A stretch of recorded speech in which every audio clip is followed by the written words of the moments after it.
हरि नाम की महिमा कितना मुश्किल है समझना। और चैतन्य महाप्रभु कह रहे हैं, प्रभु बोले कृष्ण नाम है महिमा अपार, कि चैतन्य महाप्रभु बोल रहे हैं कि कृष्ण नाम की महिमा अपार है।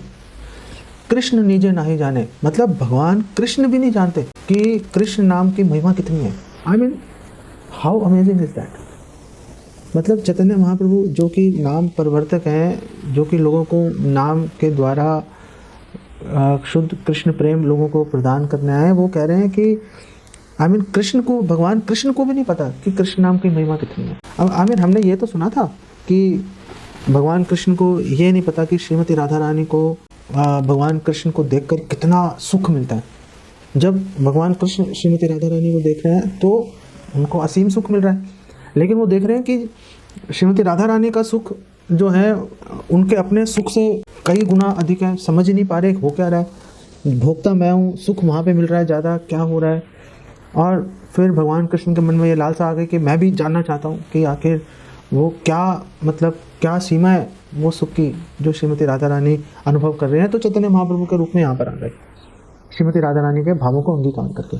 तो वो तो हमें पता था कि भगवान कृष्ण को ये नहीं पता कि श्रीमती राधा रानी जो है उनको वो कितना सुख भक्ति से अनुभव कर रही हैं। लेकिन ये बात अब पहली बार सुन ली हमने कि भगवान कृष्ण को ये भी नहीं पता कि कृष्ण नाम की महिमा क्या, कितनी महिमा, मतलब क्या है, उसकी सीमा क्या है। भगवान कृष्ण खुद ही नहीं जानते और कह रहे हैं कृष्ण निजे नाही जाने की जाने जीव छाड़। जब भगवान कृष्ण को ही नहीं पता तो फिर ये जो क्षुद्र जीव है जो पैदा हो रहा है मर रहा है, पैदा हो रहा है मर रहा है, छोटी सी उसके पास एक स्वतंत्रता वो भी भगवान ने दे रखी है, ले भाई छोटी सी स्वतंत्रता तू भी ले ले। तो वो स्वतंत्रता लेकर, मतलब छोटी सी स्वतंत्रता, छोटा सा जीव, वो मतलब कैसे समझ पाएगा वो हरि नाम की महिमा को। उसके लिए भी ये समझ पाना बेसिकली इम्पॉसिबल है। ये बात हमें हमेशा अपने माइंड में रख के चलनी चाहिए, हमेशा अपने माइंड में रखनी चाहिए। और विश्वनाथ चक्रवर्ती ठाकुर श्रीपाद की अगर हम टीका पढ़ें इसके ऊपर तो वो ये बात हमें समझाने का भरसक प्रयास कर रहे हैं। और उन्होंने बोला है कि आप मतलब कोई भी अटकलें मत लगाओ हरि नाम की महिमा के ऊपर कि हरि नाम की महिमा ऐसी होगी, हरि नाम की महिमा वैसी होगी। कोई अटकल मत लगाओ। आप कुछ भी अटकल लगाओगे, कुछ भी आप अनुमान लगाओगे, उससे बहुत परे की बात है। हम लोग अनुमान नहीं लगा सकते। जो शास्त्रों में लिखा हुआ है उसको पकड़ के चलो, सुरक्षित रहोगे। अपनी तरफ से हम कुछ बोलेंगे, हम बोलेंगे कि एक बार हरे कृष्णा बोलो तो करोड़ों अश्वमेध यज्ञ का फल मिलेगा। अरे भाई गलत है ये बात, ये नाम अपराध है। हमने हरि नाम को अश्वमेध यज्ञ से कंपेयर कर दिया, चाहे करोड़ों गुना करके किया, लेकिन उससे तुलना ले आए हम। वो तुलना बिल्कुल गलत है, क्योंकि कोई आपस में उनकी तुलना है ही नहीं। हरि नाम अलग श्रेणी में है। ये जो जितने भी यज्ञ, व्रत, हुतादि जो भी हैं, ये सब अपने अलग श्रेणी के अंदर हैं।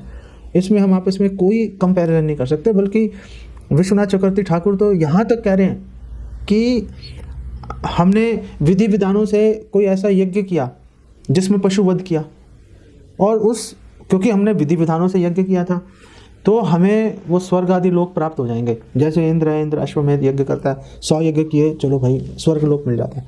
लेकिन विश्वनाथ चक्रवर्ती ठाकुर बोल रहे हैं कि वो जो पशु तो मरा था ना, वो पशु तो मरा था, उसके अंदर उसकी हत्या तो हुई थी ना, उसका फल भुगतना पड़ेगा भाई, आज नहीं कल। विश्वनाथ चक्रवर्ती ठाकुर श्रीपाद यहाँ तक ये बात बोलते हैं वो। और वैसे भी कलयुग में तो वर्जित ही है। कलयुग के अंदर तो हम इस तरह का ये गोमेध यज्ञ, अश्वमेध यज्ञ इत्यादि बिल्कुल वर्जित है। ना हम कर सकते हैं, ना सामग्री उपलब्ध है, ना लोग उपलब्ध हैं, तो ज़बरदस्ती उस चक्कर में पड़ना नहीं चाहिए, वो तो खैर अलग बात है। सो हरि नाम की महिमा को हम किसी से कंपेयर करके हम बात नहीं कर सकते। हरि नाम की महिमा मतलब नामापराध को छोड़कर किसी भी तरीके से हरि नाम लिया जाएगा, उसका इतना लाभ मिलेगा कि कोई सोच ही नहीं सकता।